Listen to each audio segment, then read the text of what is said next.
வசந்தம் news நேயர்களுக்கு வணக்கம். இன்றைய பிரதான செய்திகள். முதலில் தலைப்புச் செய்திகள். பரபரப்பாகும் தென்னிலங்கை அரசியல், பல உயர்மட்ட அதிகாரிகளை கைது செய்ய அதிரடி நடவடிக்கை. ஜனாதிபதியின் சீன விஜயத்தின் பலன், நாட்டுக்கு பில்லியன்களில் வரவிருக்கும் நேரடி முதலீடு. பூட்டப்பட்ட வீட்டினுள் இருந்து பொது சுகாதார பரிசோதகரின் சடலம் மீட்பு. வாகன இறக்குமதியால் காத்திருக்கும் அபாய நிலை, அரசுக்கு மீண்டும் எச்சரிக்கை. மக்களுக்கு காத்திருக்கும் பேரிடி, வெளிப்படுத்தும் முக்கிய தரப்பு. மாயமான ஜனாதிபதி செயலக வாகனங்கள், நீதிமன்றக்கு சிஐடி விடுத்த அறிவிப்பு. இலங்கையில் அதானி நிறுவன ஒப்பந்தத்திற்கு எதிராக நீதிமன்றம் உத்தரவு. உயிருக்கு போராடிய வெளிநாட்டு பிரஜைகளை காப்பாற்றிய வீரர்கள். களுபோவில பகுதியில் துப்பாக்கிச் சூட்டு சம்பவம். கடந்த வருடம் சுற்றுலா பயணிகளால் $3.17 பில்லியன் வருமானம். தொடர்பென விரிவான செய்திகள். தென்னிலங்கை அரசியலில் அடுத்து வரும் நாட்களில் பல அதிரடி சம்பவங்கள் இடம்பெறவுள்ளதாக அரசியல் மட்ட தகவல்கள் தெரிவிக்கின்றன. அதற்கமைய அரசின் பல உயர்மட்ட அதிகாரிகளை கைது செய்ய நடவடிக்கை எடுக்கப்பட்டுள்ளதாக சுட்டிக்காட்டப்பட்டுள்ளது. கடந்த அரசாங்கங்களில் பல்வேறு முறைகேடுகள் மற்றும் ஊழல் மோசடி குற்றம் சாட்டப்பட்டவர்களின் கோப்புகளை அரூர் அரசாங்கம் ஆராய்ந்து வருகிறது. அதற்கமைய கடந்த அரசாங்கங்களின் பொது உயர் பதவிகளை வகித்த அதிகாரிகள் குழுவின் முறைகேடுகள் குறித்த பல விசாரணைகள் தற்போது அவசரமாக மேற்கொள்ளப்பட்டு வருவதாக உள்ளக தகவல்கள் தெரிவிக்கின்றன. முன்னாள் ஜனாதிபதிகளுக்கு விசுவாசமாக செயற்பட்ட செயலாளர்கள் மற்றும் அமைச்சின் செயலாளர்களும் இதில் அடங்குவதாக தெரிவிக்கப்படுகின்றது. தகுந்த ஆதாரங்களுடன் சட்ட ரீதியான முறையில் அவர்களை கைது செய்ய அரசாங்கம் நடவடிக்கை எடுத்துள்ளது.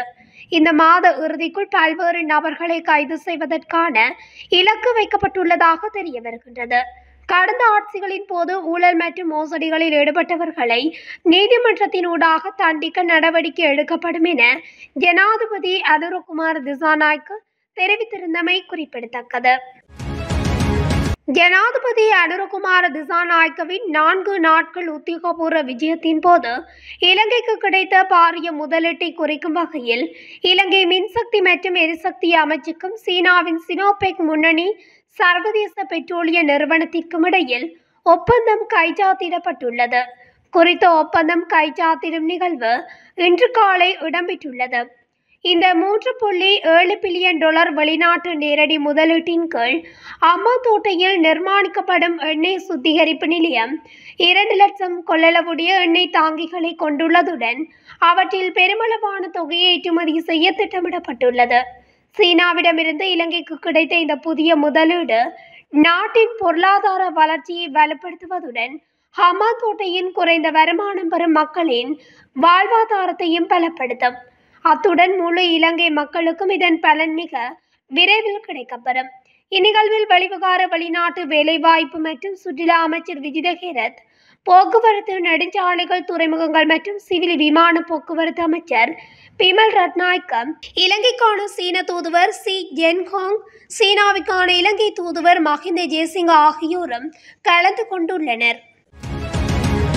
மட்டக்களப்பு காத்தான்குடி போலீஸ் பிரிவுக்குட்பட்ட கல்லடி மலைமகள் வீதியில் உள்ள வீடொன்றினுள் இருந்து ஆணொருவரின் சடலம் அழுகிய நிலையில் மீட்கப்பட்டுள்ளதாக போலீசார் தெரிவித்துள்ளனர். ஏறாவூர் மிச் நகர் பகுதியில் பொது சுகாதார பரிசோதகராக கடமையாற்றி வரும் நபரே இவ்வாறு சடலமாக மீட்கப்பட்டுள்ளார். குறித்த பகுதியில் உள்ள பூட்டப்பட்ட வீட்டிலிருந்து துர்நாற்றம் வந்ததை அறிந்து அயலவர்கள் போலீசாருக்கு தகவல் வழங்கியுள்ளனர். இதனை அடுத்து சம்பவ இடத்திற்கு விரைந்த போலீசார் மற்றும் தடயவியல் போலீசார் தீவிர விசாரணை நடத்தி வருகின்றனர். சம்பவம் தொடர்பான மேலதிக விசாரணைகளை காத்தான்குடி போலீசார் மேற்கொண்டு வருகின்றனர். வாகனம் இறக்குமதி செய்ய அனுமதி வழங்கப்பட்டுள்ள நிலையில் ரூபாவின் பெறுமதியை பாதுகாப்பது அவசியம் என நாடாளுமன்ற உறுப்பினர் ரவி கருணாநாயக்க தெரிவித்துள்ளார். ஊடக சந்திப்பு ஒன்றில் இன்று கலந்து கொண்டு கருத்து தெரிவிக்கும் போதே அவர் மேற்கொண்டவாறு குறிப்பிட்டுள்ளார். நாட்டிற்கு வாகனங்கள் இறக்குமதி செய்யப்படும் போது ஏற்றுமதியையும் சீராக பேணினால் ரூபாவின் பெறுமதியை பாதுகாத்துக் கொள்ள முடியும். அவ்வாறு இல்லையெனில் நாட்டின் டாலர் கையிருப்பு பாதிக்கப்படும். அது மக்களை மீண்டும் பொருளாதார நெருக்கடிக்குள் கொண்டு செல்லும். நாங்கள் வாகன இறக்குமதிக்கு எதிரானவர்கள் அல்ல. எனினும் நமது கருத்தை வெளிப்படுத்தியமைக்கு நாங்கள் வாகன இறக்குமதியை தடுக்கின்றோமோ என கேள்வி எழுப்பினார்கள். நாட்டின் டாலர் கையிருப்புக்கு ஆபத்து ஏற்படாதிருப்பின் வாகன இறக்குமதி நல்லது என்பதையே நாம் சுட்டிக்காட்டினோம். இரவில் நாம் விழுந்ததைப் போல் பகலில் விழ வேண்டும் என அவசியமில்லை. இதேவேளை ஜனாதிபதி இந்தியா மற்றும் சீனா ஆகிய நாடுகளுக்கும் விஜயம் மேற்கொண்டுள்ளமை வரவேற்கத்தக்கது. எம்மால் கிணற்று தவளை போல செயற்பட முடியாது. எனவே ஜனாதிபதி பல நாடுகளுக்கு விஜயம் செய்ய உள்ளதை நாம் வரவேற்கின்றோம்.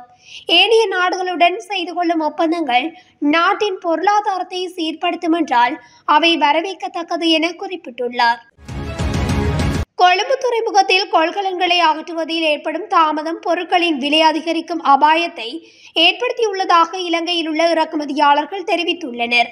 துறைமுகத்தில் இருந்து 1000க்கும் மேற்பட்ட கொள்கலன்களை வெளியிடுவதில் தாமதம் ஏற்படுவதால் 100 மில்லியனுக்கும் அதிகமான கூடுதல் செலவுகளை சந்திக்க வேண்டிய கட்டாயத்தில் உள்ளதாக இறக்குமதியாளர்கள் குற்றம் சாட்டுகின்றனர். போக்குவரத்து கட்டணங்கள் அதிகரிப்பு, துறைமுக தாமத கட்டணங்கள் மற்றும் கூடுதல் பணியாளர் தேவைகள் காரணமாக ஒரு கொள்கலனுக்கு 1 லட்சத்துக்கும் அதிகமான செலவுகளை சந்திப்பதாகவும் சிலவற்றில் 3 லட்சம் வரை செலவுகளை சந்திப்பதாகவும் முக்கிய இறக்குமதியாளர்கள் குறிப்பிட்டுள்ளனர். அத்துடன் தாமதமாகும் கொள்கலன்களில் அத்தியாவசிய உணவுப் பொருட்கள், மூலப்பொருட்கள் மற்றும் பிற முக்கியமான பொருட்கள் உள்ளதாகவும் அவர்கள் சுட்டிக்காட்டியுள்ளனர். இந்த நிலையில் கொள்கலன்களை அகற்றுவதில் ஏற்படும் தாமதம் பொருட்களின் விலை அதிகரிக்கும் அபாயத்தை ஏற்படுத்தியுள்ளதாகவும் இறக்குமதியாளர்கள் கூடுதல் செலவுகளை நுகர்வோருக்கு மாற்ற வேண்டிய கட்டாயம் ஏற்படும் என்றும் அவர்கள் குறிப்பிட்டுள்ளனர். மேலும் இந்த நிதி சுமை தங்கள் கட்டுப்பாட்டிற்கு அப்பாற்பட்டது என்று சுட்டிக்காட்டியுள்ள இறக்குமதியாளர்கள் கொழும்பு துறைமுகத்தின் திறமையின்மை காரணமாக தாமதங்கள் ஏற்படுவதாக குற்றம் சாட்டியுள்ளனர். ஜனாதிபதி செயலகத்திற்கு சொந்தமான வாகனங்கள் காணாமல் போனது குறித்து விசாரணை நடைபெற்று வருவதாக குற்றப்புலனாய்வு திணைக்களம் கோட்டை நீதவான் நீதிமன்றத்துக்கு அறிவித்துள்ளது. ஜனாதிபதி செயலாளரால் அளிக்கப்பட்ட முறைப்பாட்டுக்கு அமைய இந்த அறிவிப்பு நீதிமன்றத்துக்கு விடுக்கப்பட்டுள்ளது. இந்த நிலையில் சம்பவம் தொடர்பாக கூடுதல் செயலாளரிடமிருந்து ஏற்கனவே வாக்குமூலம் பதிவு செய்யப்பட்டுள்ளதாக குற்றப்புலனாய்வு துறை தெரிவித்துள்ளது. மேலும் மாயமான 29 வாகனங்களில் 16 வாகனங்களை கடைசியாக பயன்படுத்தியவர்களின் விவரங்கள் தங்களிடம் உள்ளதாகவும் அவற்றில் 13 வாகனங்கள் குறித்து எந்த தகவலும் தங்களிடம் இல்லை என்றும் திணைக்களம் தெரிவித்துள்ளது. அத்தோடு இந்த வாகனங்கள் தொடர்பான தகவல்களை 9 மாகாணங்களில் உள்ளூராட்சி நிறுவனங்களிடமிருந்து கோரியுள்ளதாகவும் குற்றப்புலனாய்வு திணைக்களம் நீதிமன்றத்துக்கு கூறியுள்ளது. அதன்படி கோட்டை நீதவான் நிலப்புலி லங்காபுர குற்றப்புலனாய்வுத்துறை விசாரணைகளை மேற்கொள்ள உத்தரவிட்டுள்ளதுடன் மேலும் விசாரணைகளின் முன்னேற்றம் குறித்து தெரிவிக்க வழக்கை மார்ச் 12ஆம் தேதி அழைக்க உத்தரவிட்டுள்ளார். அதானி நிறுவனத்தின் காற்றாலை மின்சார திட்டத்துக்கு எதிராக தாக்கல் செய்யப்பட்ட மனுவை விசாரணைக்கு எடுத்துக்கொள்ள உள்ளதாக மேன்முறையீட்டு நீதிமன்றம் தீர்மானித்துள்ளது.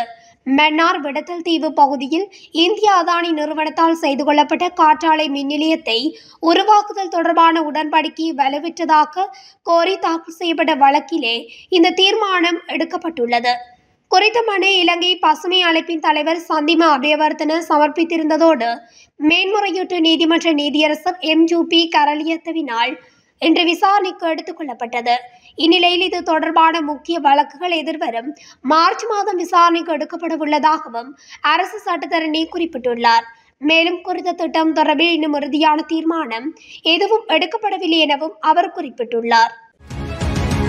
காலி கிக்கடுவை போலீஸ் பிரிவுக்குட்பட்ட நாரிகம கடலில் மூழ்கி உயிருக்கு போராடி கொண்டிருந்த 3 வெளிநாட்டு பிரஜைகள் கிக்கடுவை போலீஸ் உயிர்காப்பு பிரிவினரால் காப்பாற்றப்பட்டுள்ளனர். இந்த சம்பவம் நேற்று பிற்பகல் இடம்பெற்றுள்ளது. சம்பவத்தில் 25, 27 மற்றும் 48 வயதுடைய ரஷ்ய பிரஜையும் 2 சீன பிரஜைகளுமே காப்பாற்றப்பட்டுள்ளனர்.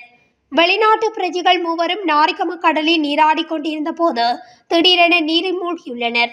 இதனை அவதானித்த போலீஸ் உயிர்காப்பு பிரிவினர் வெளிநாட்டு பிரஜைகளை காப்பாற்றி முதலுதவி அளித்துள்ளனர். களுபோவில கொகிவளை காவல்துறை பிரிவுக்குட்பட்ட பகுதியில் உள்ள பாடசாலைக்கு அருகில் இன்று பிற்பகல் துப்பாக்கிச் சூட்டு சம்பவம் ஒன்று இடம்பெற்றுள்ளது. ஒந்துருளியில் வந்த இருவரால் இந்த துப்பாக்கிச் சூடு நடத்தப்பட்டதாக தெரிவிக்கப்படுகின்றது. இருப்பினும் அவருக்கும் காயம் ஏற்படவில்லை என காவல்துறையினர் தெரிவித்துள்ளனர். கடந்த வருடம் நாட்டின் சுற்றுலா வருமானமாக 3.17 பில்லியன் அமெரிக்க டாலர் ஈட்டப்பட்டுள்ளதாக இலங்கை மத்திய வங்கி தெரிவித்துள்ளது. 2023ஆம் ஆண்டுடன் ஒப்பிடும்போது இது 53.2% வளர்ச்சியாகும் என இலங்கை மத்திய வங்கியின் புள்ளி விபரங்கள் தெரிவிக்கின்றன.